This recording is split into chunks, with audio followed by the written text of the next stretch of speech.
sa history, punta ka dito. So, Warren sa history. Yung Vietnam Wars, ayan.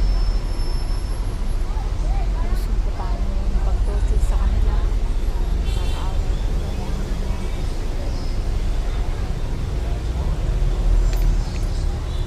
Init lang guys, sobrang init.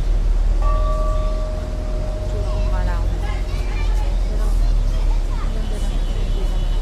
Kung mahilig ko sa history, pag dito, pasok ka dito, makikita mo din yung paano na tinutorture yung mga prisoner nila noon, nakakaawa.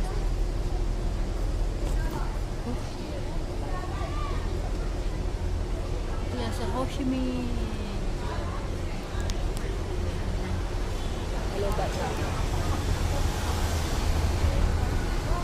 Ay, ang init. Grabe ang init dito. Parang sa Pinas din.